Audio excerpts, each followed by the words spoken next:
NHBRC. What is NHBRC? A lot of clients, they ask us, NHBRC, do I need to register with NHBRC? What is the purpose of NHBRC? Why am I paying this amount of money for NHBRC? What are the terminology in NHBRC? What does it mean? Why are they there? Do they protect the end user, the client?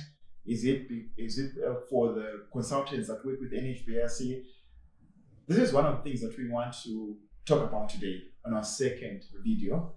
And the reason why we need to discuss about this is just to give you clients knowledge of the purpose of NHBRC and the advantages of having your house registered under NHBRC. And to explain further in detail the purpose of NHBRC and why we need to get your house registered with NHBRC, I have Lincoln again. Thank you so much for coming back. Second podcast. And the reason why we have you is you work hand in hand with NHBRC. You do a lot of submissions to NHBRC, and meaning you work with a lot of clients that needs their documentation to be submitted to NHBRC. What is NHBRC? Okay, the NHBRC is a regulatory body. Yeah. They regulate home builders and the building industry. Okay, their aim is to assure quality homes are built by builders. Okay, how it started back roughly in about 1998. Banks were giving finance over homes, and homes would basically fall apart. And then the banks are out of pocket, the owners are out of pocket, and there's quite a big mess. Yeah. So they started this organization, the National Home Builders Registration Council, where your builder needs to be registered with the NHBRC. They need to keep their membership up to date. Yes. They need to do a test to ensure that they're actually capable of building a house. Yeah. They've got the minimum technical expertise to build at least a quality product. Yes. And then also every single home or block of flats, sectional title developments that you do needs to be what they call enrolled with the NHBRC prior to construction. And what you then get is you get a certificate from the NHBRC for your builder and also for the units or each home, which is a 5-year warranty on your house. Okay. So that is in very brief detail what the NHBRC is. And how did you start? How we started is my grandfather was an estate agent. He actually was an estate agent for many developers in the Centurion area. And when the NHBRC started, it was a new compliance thing that all the developers had to comply with. And they would go to NHBRC, fill in the applications, get it done as an ad hoc service to the developer. And they found that many of the builders and developers don't know what the NHBRC was about and how to do their applications. Yeah. So many people were going to the NHBRC back and forth, they were miscommunicating with the NHBRC consultants on what they need to do and how to do the application. And my grandfather and them were approached by builders just to help them out. Said, while you're doing it for this developer, you might as well help me out. Yeah. And it became so busy that we've only been specializing in NHBRC for the past 20 odd years. Okay, that's since that time it's only NHBRC, because it is a bit of a, if you don't know exactly all the documents that you need, that your builder needs to be registered, that your engineer needs to have an NHBRC barcode, then you might find yourself going back and forth between NHBRC the whole time. Yeah.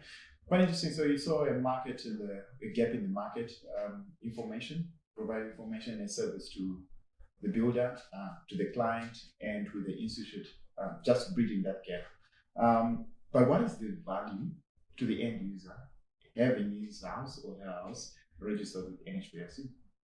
It's very valuable. Yeah. It's very valuable and very important that you have an NHBRC enrollment certificate. Yeah. The reason is, if you don't have a certificate prior to construction, firstly, the NHBRC can stop you on site. Okay, which means you can't start building until you have followed a late enrollment process. Late enrollment process is an extremely tedious and expensive and time-consuming process. The other thing is, banks won't give you finance if you don't have an enrollment certificate for your home. Yeah. Let's say you've built a home, you even want to build it cash. You don't want bank finance. That's what we get. A lot of clients say, "No, I'm building I'm cash." building cash. We get that raise everywhere. Yeah. And there's a lot of misinformation where builders think if you're building cash, you don't need an NHBRC certificate. Okay. In reality, you do. If you don't have it, let's say you want to sell the house later on, the bank won't get finance to the buyer, even if it is after 5 years. Yeah. Because the NHBRC is based on the Housing Consumers Protection Measures Act. Yeah. They're there to protect the housing consumer. Yeah. Now, if they sell that house, the Housing Consumer Protection Measures Act says that there must be an NHBRC enrollment certificate, otherwise the bank may not get finance. So you could find yourself stuck with a home which you cannot sell unless you get a cash buyer, which might be pretty hard to find. Yes. Also, if you just want to take a bond over on your house, you also can't do that if you don't have an NHBRC certificate. No, for sure. So it's very important to have. The other value is that you get a 5-year warranty with that certificate. What is the warranty? The warranty is 5 years on any major structural defects. Okay. You've also got 1 year on the roof and then 3 months on snags. Okay. And finishes. So let's say once you got your occupation certificate, you identify a few snags around the house. You've spoken to your builder to please come and rectify it, and you're just not getting him there. You've tried everything. Then you go to the NHBRC and you say, please help me.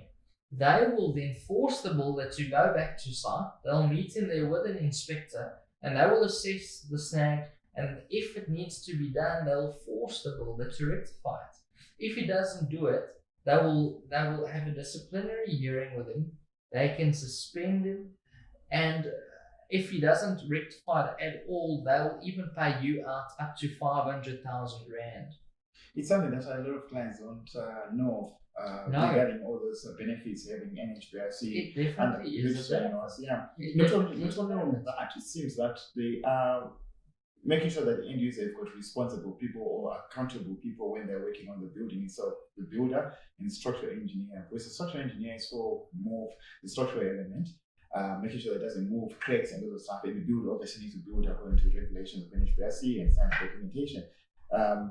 So if anything happens, the builder and the structural engineer, those are the first two people that we need to have a conversation, unless if it's a fire issue. Yes. So okay, engineer, you design according to the right foundations, according to the geotech. Was there geotech done for that? Like you say, and that's where the NHBRC also comes in, because they make sure that these things are done beforehand. Yeah. When you do your application for your house, you as a civil and structural engineer need to put barcodes on the NHBRC's forms, which means that you're essentially registered with them. Yeah. Okay. And which also makes you liable. So if anything goes wrong and you've gone to them, they check, okay, this is the registered builder, this was the registered engineer. They have a meeting between you guys and the inspector, see whose fault is it, and that responsible person is held accountable to make sure that whatever needs to be remedied is done. Yeah, and one of the experiences that we've had during the course of the years is during construction, if there is a defect or something that they don't like, they can write a letter, most of the time to the structural engineer, saying, "Oh, fine, we're seeing this, we're not happy with this. Can you please rectify that or give us a solution to rectify this before they can continue with their construction?" Then the engineer, myself, I had to go there, look at it, and give them a remedial or recommendation or repair procedure for them to continue. If they are happy with the repair recommendation or the repair procedure, they sign it off, they say, "Fine, you can continue." So they are making sure, and they're making sure that everything that's been done there is built correctly. They do come for inspections on foundations and slabs. Yeah, so like you said, we've touched a bit on what the warranty does and what it means after you've got your certificate. Yeah. But there's a saying that says prevention is better than cure. Yeah. And that's essentially what they also help with.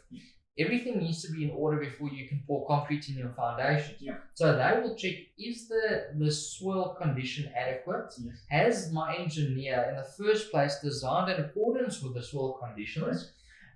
If this is a double-story building, they might check if the slabs and staircases and things are also designed according to spec.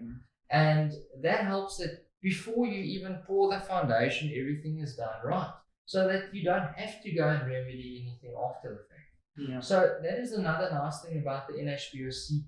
yes, people might find it hard to work with, but that's where we come in because we know exactly what you need. But the ultimate goal or the idea about it is a very good idea. Yeah. It protects you as the owner at the end of the day. Yeah, but irrespective of the cost, do you have an idea in terms of registration? What is the cost?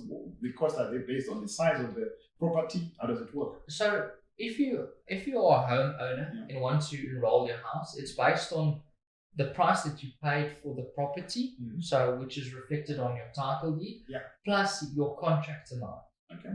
So based on that, they have then a fee or a levy, a once-off premium that you pay the NHBRC, the enrollment fee that they call it. So let's take an example. If you're building a house and your land plus build cost totals to 2 million rand, you will pay the NHBRC an enrollment fee once-off of 19,000 rand. Okay. If you're building a house of 5 million rand or anything above 5 million rand, the NHBRC fee is capped at 34,000 rand. Okay. And I'll tell you what, it's worth it. Just pay it, get it done. Because it might feel like a lot of money now, 34,000 rand or 19,000 rand.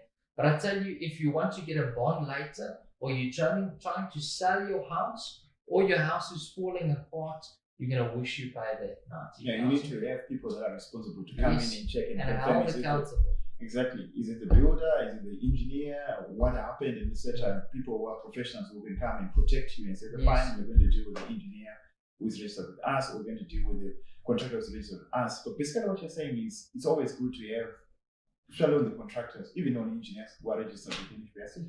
That's it. When you appoint a contractor, ask him for his NHBRC registration certificate to see that he's actually a member registered with the NHBRC. And is it compliant? Is it still valid? Yeah, check there's an expiry date on there as well. Check if it hasn't expired, if he's an active member with the NHBRC beforehand. Because that means that he is a responsible builder, he's compliant, who's doing his admin as well, and that he can be held accountable. Before you start building, also make sure that you've got that enrollment certificate for the house. Yeah. That's quite interesting in terms of it. So now, what are the forms or documentation usually that you submit to NHBRC? Yes, you've got a late enrollment documentation when you're late.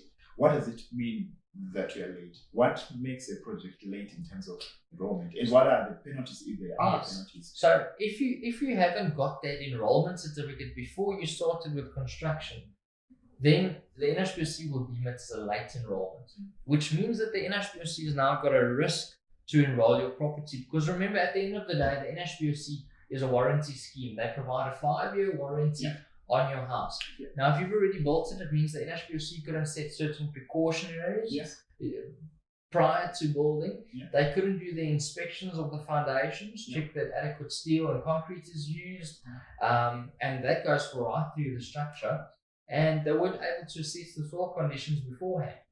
So now they need to mitigate their risk, which means that you need to go and get a geotechnical investigation done, which means they assess the soil condition of the site. So you'll dig a hole on your site for about 1.5 meters deep, take a soil sample, that gets sent to a lab, they do tests on that, and based on that test, a geotechnical engineer or even a civil engineer who specializes in geotech will write a report on the soil conditions. Now, that might be an additional cost, whereas previously, if you've enrolled before the time, you could have used the estate's geotech report.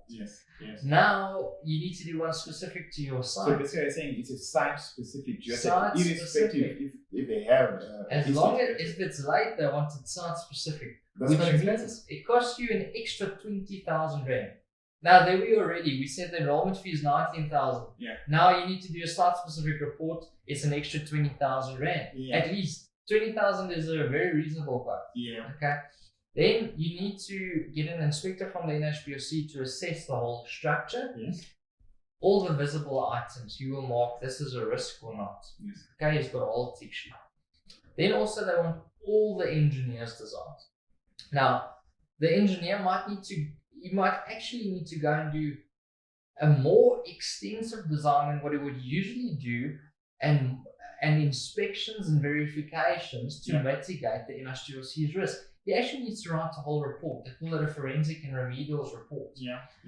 And some engineers might charge you additionally for that. Depends on how it is. Some could charge you between 5, some up to 40,000 rand to do such a report. And that's all to mitigate the NHBRC's risk. Based on that, they then review everything and they will then say, okay, this is our risk to enroll your property now. And that is usually about 10% of the price, the selling price we call it, which is what we talked about earlier, land plus build cost. They just define it as the selling price. So let's say you're on a 2 million rand house, the NHBRC will say they've got a risk of 200,000 rand to enroll your property. Okay. Now, what does this mean? The risk is that if something goes wrong and you as the owner come back to them to put in a claim, they have a risk because they weren't involved. Now they need to keep the builder accountable. They need to keep him in the picture. So they ask the builder for a financial guarantee of 200,000 rand. So he's got 3 options. He can pay 200,000 to NHBRC. If there's no claims in 5 years, he gets it back. Second option is he goes to the bank. The bank gives a guarantee. After 5 years, he gets his money back from the bank. The third option is, and that's where we have a good relationship, we've actually partnered up with an insurance company, is to provide, you pay an insurance premium upfront, 5 years upfront, and they give the guarantee for you. That might just be better for cash flow purposes because not everyone has 200,000 rand to fork out. So you might pay about 40,000 rand once off as a guarantee amount, and they provide the guarantee to NHBRC. So these are all the additional things you need to do if you didn't comply just from the start. If you would have complied from the start, you would have looked at about 2 to 3 week process in getting your certificate, then you can start. If you don't have it, a late enrollment takes 3 months, even up to 4 months to get your approval. It is extremely tedious, plus all the extra money that you've got to fork out. So really just enroll it from the start. Don't let your builder say it's a cash build, you don't need it. You might need it later on. After the builder is gone, we want to sell, it becomes an issue. And exactly, that's the thing. So the reason the builders sometimes say you don't need an NHBRC certificate is because there's no one that asks for it. The bank doesn't ask for it because it's building cash. Doesn't mean you don't need it. You still need it. So only time where you find yourself struggle with it is then the NHBRC catches you out because you haven't done it, or you want to get a bond, and that's where you find yourself stuck with a late enrollment. If it's a catch up, do NHBRC what do you call it, guys that work going into estates and all the stuff, looking at houses, etc. If they see a new project or a new house being built, are you saying they're checking their books to confirm if it's registered with NHBRC? Yes. If not, do they come to you and ask, are you registered with NHBRC? Yes. Is it their responsibility to say, let's say it means a cash build, the client says, fine, I'm doing it to cash. They look at it and say, fine, this is a new house. Is it on our books? No, it's not on our books. Do they have the right to ask you? The NHBRC has got that right. Many inspections have been done at random. To be honest with you, the NHBRC actually mainly did random inspections. Up to about 2-3 years ago, I think it was 2019, they started with, you need to invite them, similar to the municipality, you need to invite them to site in the Gauteng area to do inspections on the foundation, superstructure, roof, stormwater connection. But if they at random find you've started construction, they can ask you, where's your NHBRC enrollment certificate for your site? If you don't have it, they write you a non-compliance and they stop your construction right there. And you are stuck until you've done the late enrollment. So for 3 to 4 months, you could be totally stuck. And if you proceed with that, they can go and get the police to come and stop your site and lock it up. I've actually had cases like this before. Talk to me about inspector, it. You don't have to say the client or something. I had a client who built in Peterborough, and he was also, he's not a developer or home builder by profession. He actually had a bit of a bad story. He owned the land. He got a builder who made him an offer to build the homes on his property and then sell it. And then he would get a portion for the land and he would get a portion for the building. So they went ahead. And what this builder did is he took the deposits, but he never actually built the homes. So this poor guy, who wasn't a builder by profession, he was only the landowner, little bit of a developer. He was stuck in a situation where he had to do late enrollments on all of those. But he didn't even know about NHBRC. He didn't even know about municipal plan approval. Yes. So when he started building, the NHBRC caught him out. They stopped him on site. Or they stopped actually the contractor, and they didn't know the seriousness of the situation. They proceeded again, and they actually got a police officer out to stop them. And then they realized, this is real. This is real. We need to go to the NHBRC. Yeah. And they did all the late enrollments after the effect, complied and everything, but they had to have a disciplinary hearing. They were charged fines for the late enrollments. We didn't even touch on that. Yes. If you don't enroll before the time, they can fine the builder up to 25,000 Rand per house. So it can really turn into a nasty thing if you don't comply. But if you look at it, it's all these things that they're doing. It's not that they just want to do it. They are protecting the end user, the consumer. The idea is to protect the end consumer. They're making sure that everything should comply. We make sure that it's a structure that is livable, where engineers and contractors who are registered have looked at it, worked on the project, and signed it off. It's all about the consumer at the end of the day. Protecting again the person who's going to buy probably that property 5 or 7 years on the line, and when they're buying it, they are buying a house that is well constructed, that went through the books with those institutes, etc. It's all about the end consumer. I agree with you. We've seen houses that have been falling apart, were built by the cheapest contractor that someone can find, and the place falls apart. Now, at least if you've got your NHBRC enrollment, you can ask the NHBRC to come out and force the builder to rectify it. Yes, you've got now that privilege of going to the NHBRC, and they will protect you and make sure that it's been rectified. Obviously, I'm assuming the engineer responsible that will be called also to come to site and look at remedial works that needs to be done, why it's breaking, what is the reason, is it a builder's fault? Okay, fine, what is the remedial work that needs to work on that? So all professionals will be brought in back to your property project and make sure that it's done accordingly without extra cost on the end user. Exactly. So it's definitely worth it.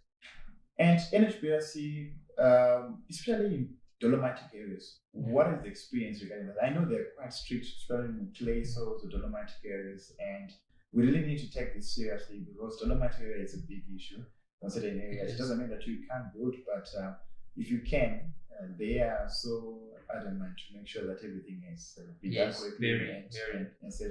So classification, precautionary measures, engineering drawings sent to them for them to comply. So they're not making life difficult for you. They're making sure that it's designed correctly and it's going to be built correctly so that you don't have any water issue, or if there is a sinkhole, you've got time to escape and set up. A sinkhole can happen. You've got time, but the foundation is designed according to mitigate a catastrophic failure. That's what we're looking at. Let's an experience that I could actually share with you now very recently is you get different types of soil classifications for dolomite. We know that you get D1, 2, 3, and 4 dolomite, and up till I would say last year you could only enroll up to D3. You can only build a house on a D3 up to a D3 classification site. And now recently we've actually been the first people to get D4 enrollments now. Previously you could never enroll on D4. So now we've actually got it done. But what is D4? The D4 is a very high risk dolomite. It means that it's the risk of a sinkhole is much bigger than with a D3. Okay, so there's a huge risk for a sinkhole. And what the NHBRC has done, that we had to develop a process. They had to develop a process with more geotech reviews and more civil and structural peer reviews of the existing reports. So generally for one house, you would only, on D3 dolomite, you'd have a geotech and you'd have a civil and structural designs. On the D4, they want you to peer review the geotech reports by 2 geo-professionals who are of a very high level, a level 4 geo-professional, they call it. And then also they want 2 civil and structural engineers to review your civil and structural engineer's designs to make sure, extra sure, that home doesn't have a risk on the D4, that you are covered. So that is, if you've got an NHBRC certificate and you've got a home on D4, then you know that your engineer has complied in extremely pedantic measures to make sure that there is as small as risk as possible to you. So, but now the client needs to make sure we have information if it's a D4 classification, and make sure that all those mitigation measures in terms of the engineering designs, the geotech that was done, etc., is compliant with all these processes that we're talking about. So that information should be out there where we have a conversation with the client and say, fine, this is the type of soil classification you're having here, especially on dolomitic areas.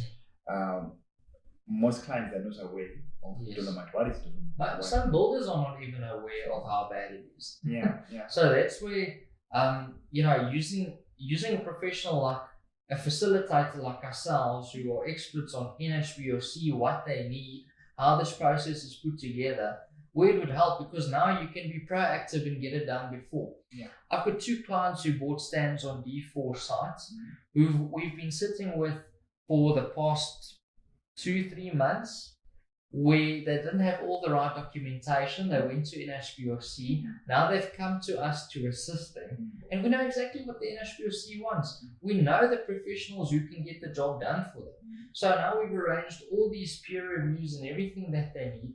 I submitted it. The first thing it got approved by the geotech engineer on my first submission to them. Whereas the client had gone there about 5 times, submitting, rejected. He doesn't know what the NHBRC is asking for. He doesn't know all these documents that he needs. So if you've got someone who's doing it before the time, you can plan ahead, stay within your planning, stay within your budget, know what you are in for, and get it done on time without pulling your hair out. For sure. I think we've covered a large scope of information regarding NHBRC, what is the purpose of it, etc. I think to our clients, we now have an understanding of why we need NHBRC. The facilitators where you work and stuff, these guys, they help you, they facilitate, as the name says, they help you out in terms of registration with NHBRC. They give you information, they make your life easier. So if you've got additional questions that you have or advice that you're looking at, when we do post this video, we're going to put in a link for them. You can click on their link, and then you can give them a call, have a meeting, set up a meeting and discuss with them. Our contact details are there. If you've got any questions regarding engineering, structural engineering, and also NHBRC, we'll be happy to assist. We sit down, we discuss your project and make sure that you comply on all aspects of it before you start construction. I hope you've learned from this. As I said, if you've got any questions, please do click, call, send us an email. Let's talk more, let's discuss. I hope if you're building this year, 2022, hope you've got all your documentation sorted out, you've got the right professionals with you.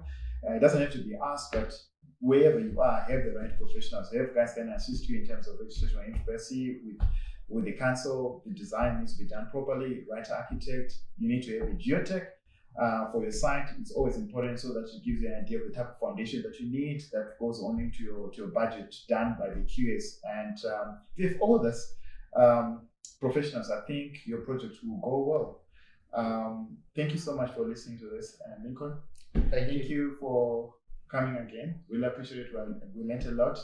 I know we're going to have viewers who are going to ask questions about our conversation. Please, they must ask anything NHBRC related countrywide. We'll help you guys. For sure. And I believe you are countrywide in any case. Countrywide. And doesn't matter, the smallest home builder to the biggest developer. We work with big developers, the biggest developers in this country. For sure. So it doesn't matter where it is, we can help you guys. For sure. Check their website, look at them, look at what they've done, what they do, go in, ask questions, set up meetings, and I hope everything goes well for you. Thank you so much for this. Really appreciate it. Thank you for spending time with us. Talk soon for the next podcast. Bye-bye.